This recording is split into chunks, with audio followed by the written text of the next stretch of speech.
फारूक अब्दुल्ला साहब ने कहा था कि 50 जन्म लगेंगे नरेंद्र मोदी जी को, और मैं इस असेंबली के बाहर आप सब लोगों के माध्यम से कहता हूं कि आपके परिवार को हजारों पीढ़ियां जन्म लेनी पड़ेंगी, तब भी ये 370 वापस नहीं आएगा। आज के दिन के हवाले से देखिए, हम ये बताना चाहेंगे, भाजपा ने इतिहास रचा है एक स्टेट को यूटी बना के। अभी तक हमने देखा है यूटीज को स्टेट बनते हुए।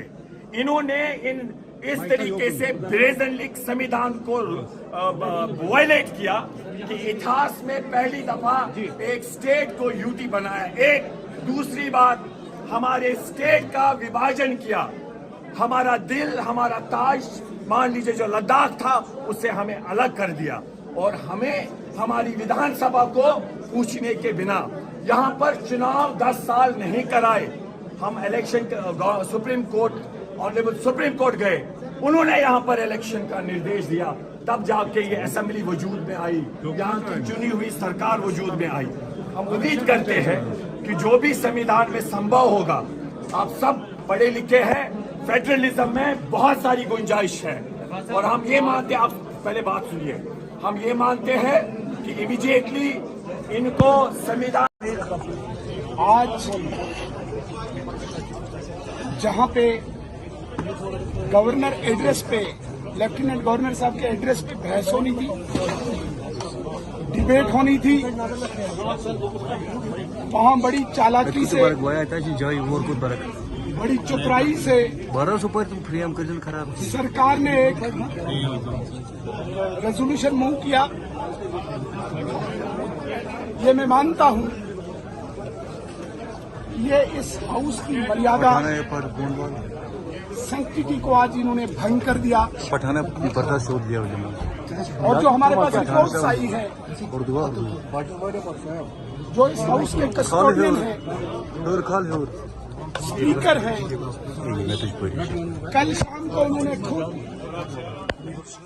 सरकार के साथ बैठ के इस रेजोल्यूशन को ड्राफ्ट करवाया है। और आज जो इन्होंने बिजनेस दिया था कि सरकार की तरफ से,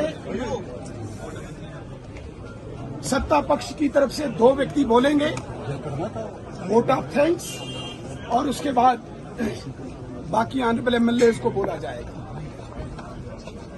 लेकिन जो रेजोल्यूशन इलीगल है, जो रेजोल्यूशन अनकॉन्स्टिट्यूशनल है, जिसकी कोई सैंक्टिटी नहीं, जिस रेजोल्यूशन की कोई वैलिडिटी नहीं, because this assembly is not about the parliament, this assembly is not about the supreme court. Supreme court का वर्डिक्ट 141 और पार्लियामेंट का वर्डिक्ट 246 के तहत आज इन्होंने कानून की धज्जियां उड़ाई, स्पीकर की गरिमा को तार तार किया। जो speaker custodian of the house होता है, जिस कस्टोडियन से अपेक्षा होती है, उम्मीदें होती हैं पूरे हाउस को, उस स्पीकर ने आज एक पर्टिकुलर पार्टी का एक वर्कर कहें, एजेंट का काम किया है। धारा 370 एक हिस्ट्री है, धारा 370 एक इतिहास है। इस इतिहास को अब कोई यहाँ पे दोहरा नहीं सकता।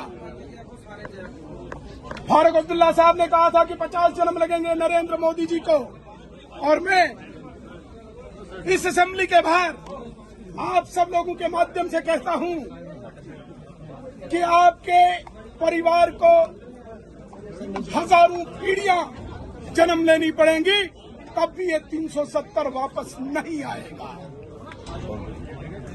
लेकिन नेशनल कॉन्फ्रेंस को एक झूठ का परिंदा, झूठ का इमारत तैयार करने की एक आदत है। कश्मीर के लोगों को गुमराह करने की, बेवकूफ बनाने की एक आदत है। क्योंकि ये जो सड़कों की सियासत करते थे, गरीबों के लोगों को 370 के नाम पे, इकॉनमी के नाम पे, जमात इस्लामी के नाम पे सड़कों पे लाते थे।